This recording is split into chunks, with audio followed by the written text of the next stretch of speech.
আসসালামু আলাইকুম রহমতুল্লাহি ওয়া বারাকাতুহু। সম্মানিত দর্শক শ্রোতা, আপনারা যারা হজ করেছেন বা উমরা করেছেন, কাবা ঘরে দেখবেন স্বর্ণালী অক্ষর দিয়ে কাবা ঘরে যে কালো চাদরটা আমরা দেখতে পাই, এখানে কিছু লেখা আছে। আজকে আমি আপনাদেরকে শিখাতে যাব এই কাবা ঘরে লেখা 4টা দোয়া আপনি যদি নিয়মিত পাঠ করতে পারেন, আপনার মনের যে কোনো আশা পুরা হয়ে যাবে ইনশাআল্লাহ। এই কাবা ঘরের এই 4টা দোয়া পাঠ করার পরে যদি আপনার দোয়া মনের আশা পুরা না হয়, এর থেকে ভালো আমল আমি আর কোথাও দেখি না ইনশাআল্লাহ।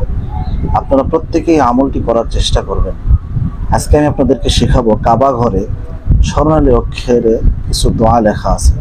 এই দোয়া যদি আমরা পাঠ করতে পারি, অবশ্যই আল্লাহ তাআলা আমাদের মনের আশা পুরা করে দেবে। হাদিসের ভিতরে আসছে, কাবা ঘর ছুঁয়ে যদি কেউ যে কোনো দোয়া হালাল করতে পারে, আল্লাহ তাআলা তার মনের নেক আশা পুরা করে দেবে। সুবহানাল্লাহ। এবং তার দোয়া কবুল হবে। তার আগে বলতে চাই, আপনারা যদি যে ছবিটা দেখতেছেন, আপনাদের কাছে যদি এই ছবিটি ভালো লেগে থাকে, অবশ্যই এই চ্যানেলটি সাবস্ক্রাইব করে যাবেন। এবং এই ছবি না দেখে সরাসরি দেখার কার কার ইচ্ছা আছে কমেন্ট বক্সে জানাবেন ইনশাআল্লাহ। দর্শক শ্রোতা, কাবা ঘরে আমি খেয়াল করে দেখেছি স্বর্ণালী অক্ষরে কিছু লেখা আছে। প্রথমে যেটা লেখা আছে সেটা হচ্ছে, আপনারা আমার সাথে সাথে পড়ুন, লা ইলাহা ইল্লাল্লাহু মুহাম্মাদুর রাসূলুল্লাহ সাল্লাল্লাহু আলাইহি ওয়াসাল্লাম, যার অর্থ আল্লাহ ছাড়া কোনো মাবুদ নাই, মুহাম্মাদুর রাসূলুল্লাহ সাল্লাল্লাহু আলাইহি ওয়াসাল্লাম আল্লাহ তাআলার বান্দা ও রাসূল। 2 নম্বরে যেটা লেখা আছে সেটা হচ্ছে, ইয়া হাইয়্যু ইয়া কাইয়্যুম, ইয়া হাইয়্যু ইয়া কাইয়্যুম, যার অর্থ হচ্ছে হে চিরঞ্জীবী, হে চিরস্থায়ী, অর্থাৎ আল্লাহ তাআলার কথা এখানে বলা হয়েছে। এই জিকিরের যে কত বরকত আমি আপনাদেরকে বলে শেষ করতে পারবো না ইনশাআল্লাহ। দর্শক শ্রোতা, যে আমলগুলো আপনাদেরকে শেখানো হয় বা দেওয়া হয়, এই আমলগুলো অবশ্যই আপনারা গুরুত্ব সহকারে করার চেষ্টা করবেন ইনশাআল্লাহ। 2 নম্বরে যেটা লেখা আছে সেটা কি বললাম, ইয়া হাইয়্যু ইয়া কাইয়্যুম, হে চিরঞ্জীবী, হে চিরস্থায়ী। 3 নম্বরে যেটা লেখা আছে, একদম স্বর্ণালী অক্ষরে এগুলো লেখা আছে, সেটা হচ্ছে সূরা বাকারার 255 নম্বর আয়াত, অর্থাৎ আয়াতুল কুরসি। আয়াতুল কুরসি যে প্রতিদিন একবার পাঠ করবে, সে আল্লাহ তাআলার জিম্মায়, আল্লাহ তাআলার হেফাজতে থাকবে। সুবহানাল্লাহ, সুবহানাল্লাহিল আযীম।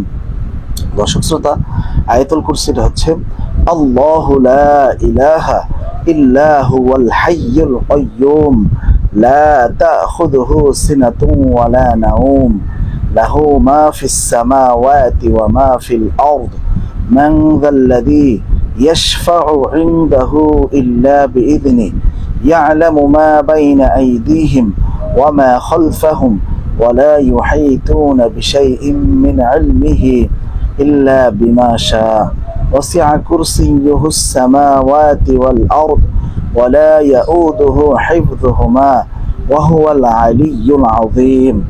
এটা স্বর্ণালী অক্ষরে লেখা আছে। এটা যে একবার পাঠ করতে পারবে, সে আল্লাহ তাআলার জিম্মায়, অর্থাৎ আল্লাহ তাআলার হেফাজতে থেকে গেল।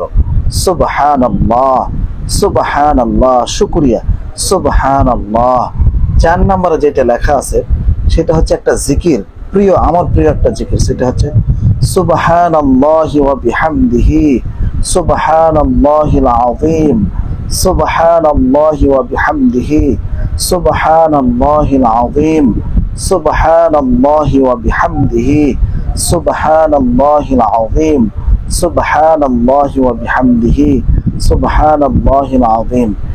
এই ছোট্ট একটা জিকির লেখা আছে। এইটা সহ 4টা যেই কালেমা, আল্লাহ তাআলার নাম, ইয়া হাইয়্যু ইয়া কাইয়্যুম, আয়াতুল কুরসি এবং সুবহানাল্লাহি ওয়া বিহামদিহি সুবহানাল্লাহিল আযীম, এই 4টা জিকির, এই 4টা দোয়া যদি আমরা পাঠ করতে পারি, আল্লাহ তাআলা আমাদের মনের সমস্ত আশা পুরা করে দিবেন। কারণ এটা কাবা ঘরে স্বর্ণালী অক্ষরে লেখা আছে ইনশাআল্লাহ। এবং কাবা ঘরে যে সর্বপ্রথম গিয়ে টাচ করে এই দোয়াগুলো পরে আল্লাহ তাআলার কাছে মনের আশা বাসনা পুরা করে। অর্থাৎ কাবা শরীফের লেখা দোয়াগুলো যদি আপনি পাঠ করেন, আল্লাহ তাআলা আপনার মনের আশা 1 সেকেন্ডের মধ্যে কবুল করে নেবেন ইনশাআল্লাহ। ইনশাআল্লাহ। পাশাপাশি আপনি 5 ওয়াক্ত নামাজটা পড়ে যাবেন। আপনাকে নামাজের দাওয়াতটা দিয়ে গেলাম ইনশাআল্লাহ। আজকের এই ভিডিওটি যদি আপনাদের ভালো লেগে থাকে, মনের আশা যদি পুরা হয়ে থাকে, কার কার কাবা ঘরে যাওয়ার ইচ্ছা আছে কমেন্ট বক্সে জানাবেন। আমি অধমের যাওয়ার ইচ্ছা আছে, আপনারা সবাই দোয়া করবেন। আমি আপনাদের সবার জন্য দোয়া করি, আল্লাহ যেন জীবনে একবার হলেও আপনাদেরকে মক্কা মদিনায় নবীজির রওজা জিয়ারত করার তৌফিক দান করেন। আমিন সুম্মা আমিন। ওয়া আখিরি দাওয়ানা আলহামদুলিল্লাহি রাব্বিল আলামিন। আসসালামু আলাইকুম ওয়া রাহমাতুল্লাহি ওয়া তাআলা ওয়া বারাকাতুহু।